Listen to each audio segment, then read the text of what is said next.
Welcome, my dear friends, and welcome to another Out and About with Oddie. Today we're in a lovely old town in Germany. Just looking at this old shop here. This used to be a bookbinder's shop and a musical shop. It's been closed now for many years, as long as I can remember, and you can just see by the letters here. I'm not sure what they're made of, metal or some type of resin. I'm not sure, but they've stood the test of time. They've probably been up there since the 1950s.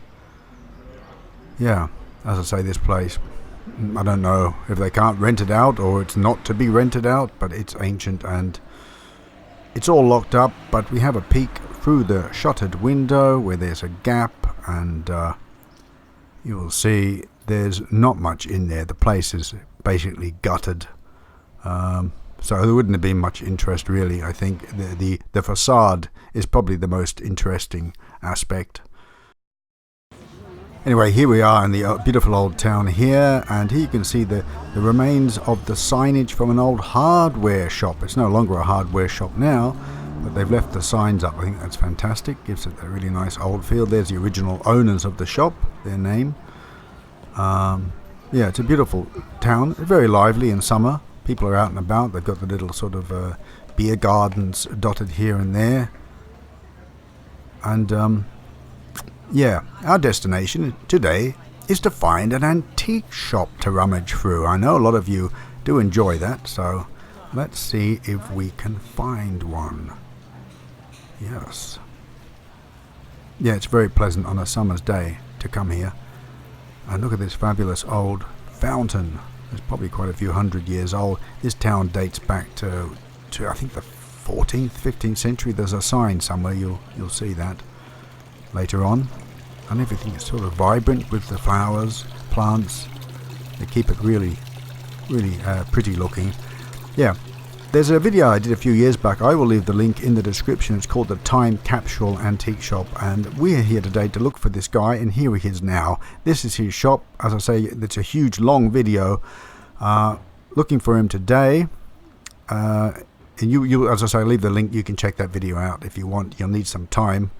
It's quite a lengthy video. This old man's been here for decades. He's a hoarder. He's a hoarder antique. What he wants there is people to donate for the restoration of the building. It had a huge fire a few years ago, and that's immediately after that I filmed the place. They took out 20 tons of stuff. Let me just interrupt you. You see this there? Don't be horrified. It's not a block of flats being built behind his beautiful old house. It's the old church tower. It's being renovated. Yeah, so after the fire, he's got an old fireplace in there which he heats it in winter. They suspect that was the cause. He never admitted that to me, though. He was accusing people of arson, but you think it's probably him. Anyway, they took out 20 tons of stuff, 20 tons of antiques, and it's still bumper full. Unbelievable, my friends. Yeah. Anyway, all the crap stuff is outside. It's inside. Unfortunately, you can see by the sign, which I'm just about to show you, he was out. He was out. I will get back there, I promise you. I will get back there. You see, it says he's next door in the workshop, in the storage room. But I suspect he was somewhere else. I might tell you later. Yeah, so it was a bit of a shame he wasn't there. I will get back, I promise you. And we'll do an update on his store. He lives in the place too, basically. He's an amazing guy. He's very friendly, nice guy, eccentric, which the hoarders are. I love them though. You can see this used to be a beautiful sun terrace. It's just full of clutter, absolute. Yeah, I think they're trying to buy him out. His real estate is worth a lot of money, and he just doesn't want to go. As I say, if you watch the video, you will see his bathroom and everything is just full of stuff. It's just like a crawl space. To go through the shop is an experience in itself. Yeah, you have to be really careful of your step. There's porcelain cups on the floor, and yeah, he's got the whole stairways lined with porcelain ornaments. I'm sure there's been a lot of breakages over the years. But yeah, and when you go in winter, I mean, you end up with black hands any time you go. Let's put your hands in my hands, and make a wish. Isn't that beautiful, that saying, carved into the wall? Yeah, someone's been vandalising his property. Yeah, when you go in winter, as I say, your hands are black. It doesn't matter. The whole place is covered in soot and everything. He has a roaring fire going in winter. He burns bits of old furniture. It's just so romantic. It's like going back in time. Look, they smashed his windows and everything. Not nice. This would have been an absolutely gorgeous house. I think his parents had lived here, and their living room is basically the same. The Biedermeier sofa and everything's still there. It's just piled full of stuff. Absolutely incredible. Yeah, this is not that far. Oh, there's a ceramic cat on the roof. It's not that far over the border from Switzerland. And do take heart. We do find another antique shop in the area, so you will see. It wasn't a wasted journey. Yeah, and this is the city itself, or the town. Not really a city, it's a town. Well, they're selling their Greek speciality foods. I like that the whole town has these little sort of water canals running through it, which lends a certain charm to the town indeed. This part of town here seems to be absolutely deserted, apart from cars. Not many people at all. A couple wandering about.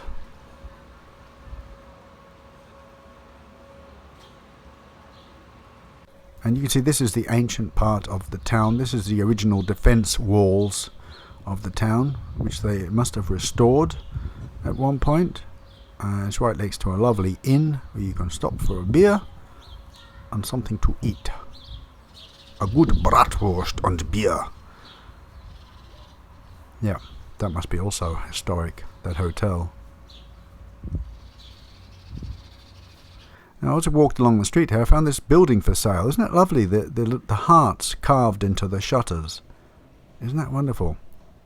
This is for sale. You'll see the price in a minute.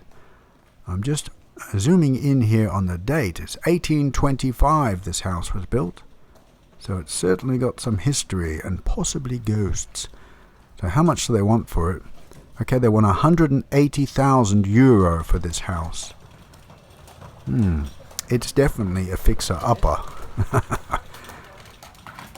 Here we see the letterbox. Briefe means letters, and Zerangen is a very old German word. It's not really used today. It means like magazines and periodicals. Yeah. Would you buy that place? Anyway, this is the antique shop that we did find. It's run by a lovely woman. Yeah, she's very relaxed, and was so friendly when I asked could I film for YouTube. She went, go ahead, feel free, film wherever you like. Oh, that's so nice. She was very nice. She was camera shy. She didn't want to be on the camera, but she said she will be looking for the video. I told her my channel name, so she's very happy about that. Yeah, very cool lady. Yeah, just very, very. You don't always get that, and I'm very, very happy when I run across it. When people are just so open and say, "Yeah, go ahead and do it." I explain. Some places I know I ain't going to give permission. Then I have to do a sort of sneaky, covert filming of it, which I don't really like to do. I prefer, but of course the big places, the huge ones, I just do it because there's so many people. They ain't going to notice me. Here we go. And it's not doing any harm, it's bringing them publicity. Most of them want it. You see this thing here? I had one of these with a double cobra. They're from Thailand. My sister brought me back one from Thailand in the late 80s. And they were actually banned from import into Australia because the cobras are freeze-dried and the venom is still in their glands crystallized. So that's why they banned them. But I had one. I ended up bringing it to Switzerland with me, and I sold it online here. Yeah, so everything finds a new home. Look at this wonderful old clock, all hand painted. Isn't that fantastic? I know I was talking about something before and I forgot to finish it off. My attention wanders. Another beautiful old clock. Yeah, I always like to ask, and you think they would enjoy it. It's free publicity for them, and of course a lot of them do, and are quite happy to let you explore and film at the same time.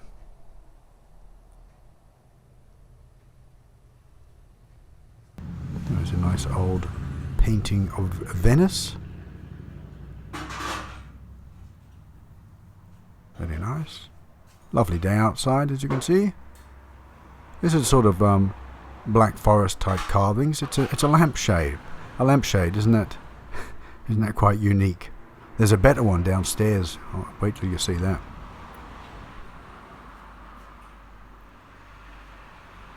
Model cars.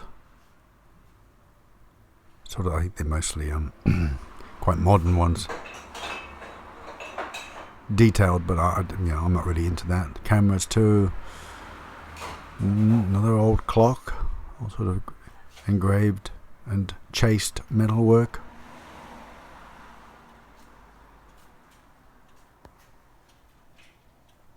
Yes, lots of eclectic items. This is downstairs.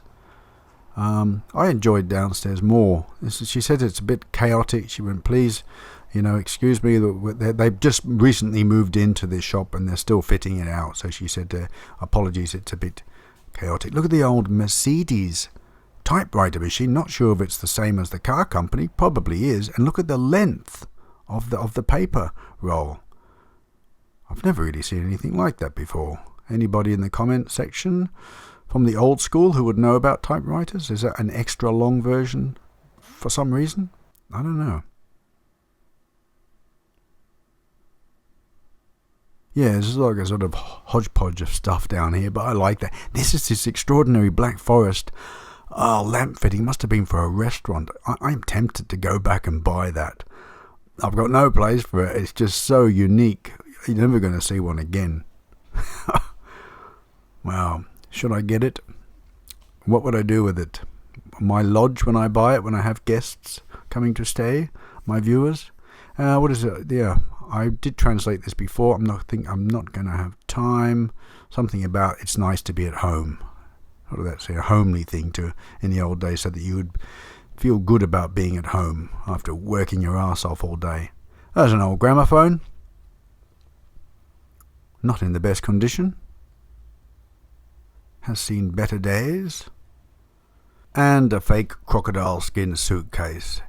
Anyone here who remembers their grandparents or even parents who had one of these suitcases? I can vaguely remember somebody in our family having one of those. An assortment of light fittings. Pretty, quite elegant. Yeah, I love places like this. I just like wandering round. There's so many shops nowadays that just repeat themselves all the time. Jewellery shops and real estate agents. Oh, look at these. There's quite a few of these. I found another pile. They're from a church or some religious institution. She did say a church. Yeah, the Stations of the Cross. And I like the fact that the frames incorporate the cross. And this is a typical type of Swiss alpine frame there. And here's some guy sort of bungee jumping back in the 1930s. 1936. Some old panorama views of lakes. It's quite pretty. Yeah, it's like a lithograph. It's a bit faded. Yeah, if it had been a real pen and ink drawing or a real watercolour, I would have bought that. First aid kit for the bathroom, circa 1960s. An old map. And a Pfaff sewing machine. I love that. It was a German make. You see quite a few of them around. And this must be like 1850s. This religious picture of Jesus at the cross, really old. That's right. In Europe, you can find some amazingly old stuff. Here we go. These are the Stations of the Cross again. Again, I thought about purchasing them, but what do I do with them? A beautiful old oven. And at a certain stage when you've got so much stuff, you have to sort of stop and be selective. And these here, this is the metal cross. You would find these usually on the crossroads outside. They're sort of, there was a lot of Catholics in this part of the country. And here you'd have these, it's like a sort of blessing. You can go there for travellers. You can open it up, you see. They're beautiful. They're quite collectible.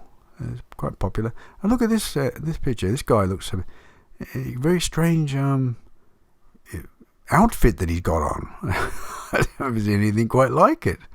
Is it a religious order, or is he a Mason? I have no idea. Very, very interesting. A sort of Oscar Wilde haircut.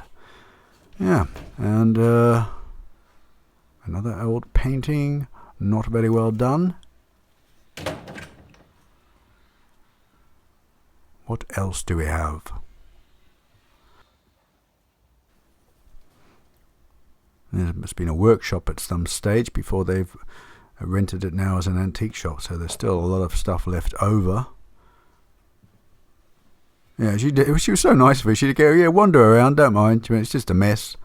Don't worry about it. She's not worried if we weren't, which we're not. We love this sort of thing.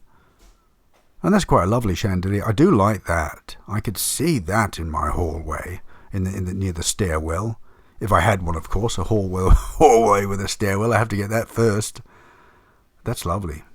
That would give off a beautiful light when those crystals are lit up. That's also quite nice.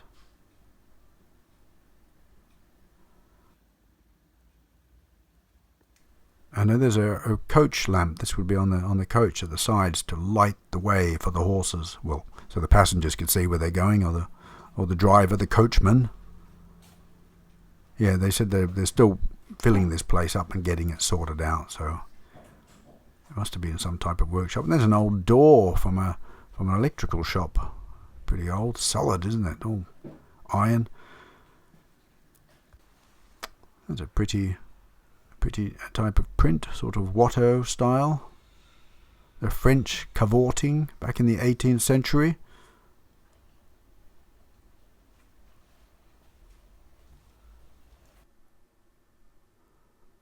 What else do we have? There's always lots of pictures. Always lots of pictures. Hoping one day to find a priceless painting. I never give up on that dream.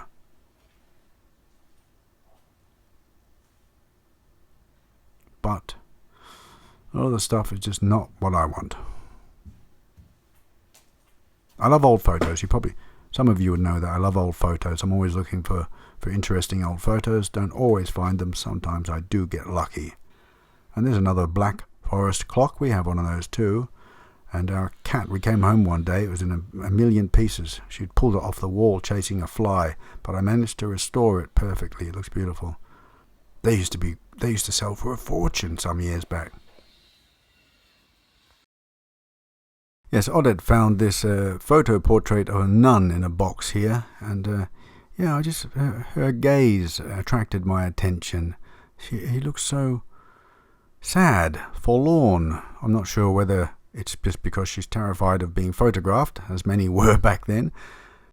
Yes, a lot of these girls didn't go into the order of their own free will, and it's quite possible that this young lady might have been one of those. This photograph was taken in Arbonne, which is in Switzerland, so I assume she's Swiss. Yes, often the decision was made by the family for these young women to enter a convent, or for the young men of the family to enter into the priesthood, and they didn't have any say in the matter at all. Quite sad. And you can't help but think a lot of these women must have, dreamed of motherhood and being married and having babies and doing what comes natural to a woman, and this being denied to them. It just seems very sad. And she's not an unattractive lady. You can see that with a bit of makeup on, a bit of lippy, she'd be really quite attractive. So you often look at these photos and you wonder what were their feelings, what were their thoughts. So anyway, I decided to inject a little bit of life into the photo. You know how I like to sort of mess around with the animations, and anyway, I decided to put it through Photoshop and just put a bit of colour into her cheeks, and then put a bit of animation on the face. Some people might think I'm being disrespectful. Whatever, I'm not. I have absolute respect. It's just I find it fascinating to try and breathe a bit of life into these old photos. A lot of you will know that, my real subscribers. Anyway, I hope you enjoy it. Here it comes now. Check it out. You can see I've added a bit of lip colour and a bit of skin colour, eyes, and here we have the animation. It didn't work out that well because of the sort of cowl thing. What do they call those? I don't know the correct term. That sort of distorted the eye animation. But anyway, interesting all the same. Hope you enjoyed that. And stay tuned for a blah blah. If that wasn't a blah blah enough, that was the entree blah blah. Stay tuned for the main blah blah. You might find it interesting. Yes, this is what Odette and I came home to one day. After we'd been out for the afternoon, the cat had decided to chase a fly around the living room, and I suspect that she must have hung on the weights of the clock, and the whole thing was just sort of sitting on a shelf type bracket, and she's pulled it off, and of course I exaggerated, it wasn't in a million pieces, but she'd broke the clock face totally in half, and it was split right down the left hand side as well. And so I took it to my little workshop of wonders and repaired it. I'm quite good with my hands. I got that from my grandfather. He could fix basically anything, and I seem to have picked that up. So you can see I've repaired the clock. You can't really see where it was damaged. Yes, just a short true story that I remember, and I only remember because somebody broke a memory for me. A few days ago was talking about an antique shop, a hoarder shop, where the guy who owned it just wouldn't sell stuff. He just wouldn't. We wouldn't name a price, and it broke a memory. Back in the late 80s in Sydney, I always, nearly every Saturday, I would go to Paddington Markets in Oxford Street in Sydney. Not to be confused with Paddy's Market in the city. Paddington Markets was just fantastic. It was all these stall holders, and they had sort of eclectic items and antiques and stuff that they had made themselves, jewellery, T-shirts, you name it. It had such a good energy, a lot of young people, vibrant. And I just found this website here. This guy has photographs from back then. He took all these wonderful photographs, and I will leave the link in the description. You can go and check out his photography. It's fantastic. Yeah, look at all this stuff. It's just great. It really brings back memories. I'm looking for myself there because I was always there. I was a goth, and the Japanese tourists used to take photographs of me. I used to be dressed quite disturbingly. But yeah, we're watching, and that's why it broke this memory, because there used to be a shop further on up the road. I was getting sidetracked there. It used to be a shop further on up the road, and it was like 4 stories high. It was an old Victorian terrace house, and it was just chock-a-block. It was a shop, chock-a-block, full of antiques and bric-a-brac. Absolutely incredible.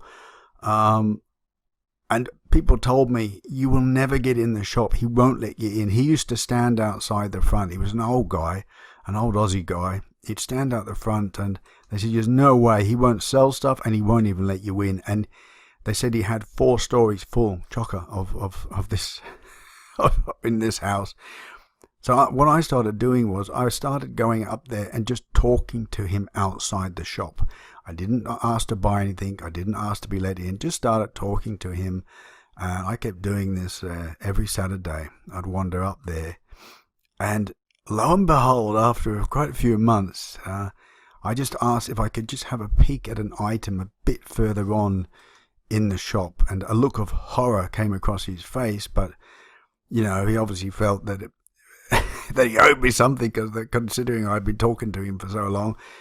So he said, okay, all right then, just go. He goes, you're not be able to get very far, he said. It's all, it's all blocked up there. And he really had, it was so tight. There was like a bit like the Collier brothers, or like this tiny little, pathway down the side of these shelves.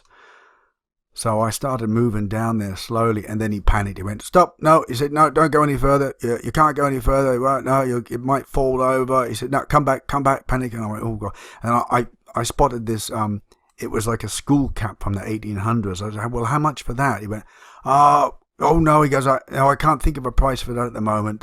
No. And then I spotted an old penknife, really old penknife. So I said, how much for that? He went, Oh, he goes, no, I can't see any price on that. The market, yeah, I can't. No. And I never got back in there again. That was it. That was as far as I got. And the people I told said that, well, you're amazing to get that far.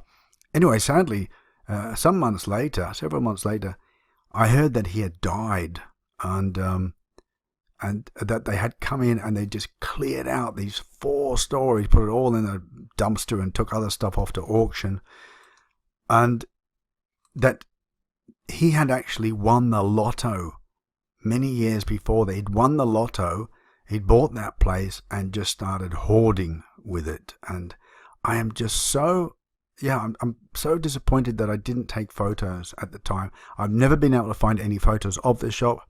I'd be interested if anyone from Sydney who is watching this, who is of a certain age, who remembers that shop.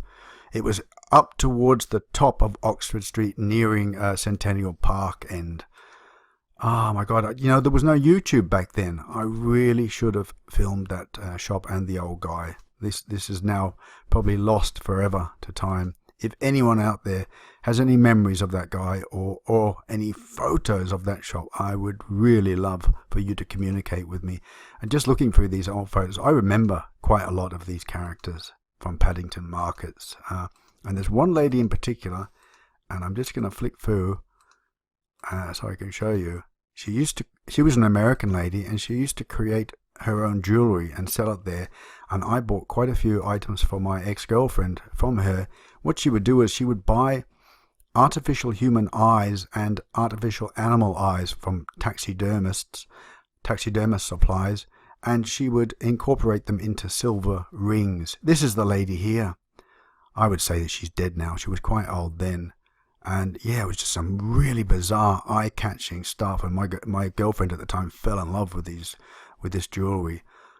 So I bought quite a few. It's weird looking through these photos. I never even knew they existed. Seeing these old faces from back then. Yeah, I remember her. I was thinking about her the other day, and there she is. Well, anyway, I hope you enjoyed that short story. If you feel inclined, go to that site and have a look through, and you can see what it was like back then. Paddington Markets, I don't know. Tell me what it's like now, anybody from Sydney. Is it the same as it was back in the 80s? Because back then it had such a unique energy to it. I just hope it hasn't become sort of commercialized now, which I strongly suspect. But great times back then. You could go for a fantastic vegetarian meal. They had like a type of indoor part. But anyway, I won't bore you too much longer with this. If you want to go and check it out yourself, please do. Well, my friends, I hope you enjoyed that tour, that out and about in the antique shop, wandering around. And stay tuned, because soon is coming to YouTube part 2 of weird and bizarre newspaper clippings. I know quite a lot of you enjoyed the first series, the first episode, so I hope you enjoyed the second one too. And I think that's about it for this one. It's going nearly to half an hour now, this video. So yeah, stay tuned for that, and as always, have fun, stay safe, and God bless. And yes, we're off on our holiday soon to the Black Forest. I have found the location of that hotel. I know where it is now. All it entails is for me to get into it. So yeah, fingers crossed that we manage to do that. That will be some very exciting footage. Goodbye, my friends. Take care.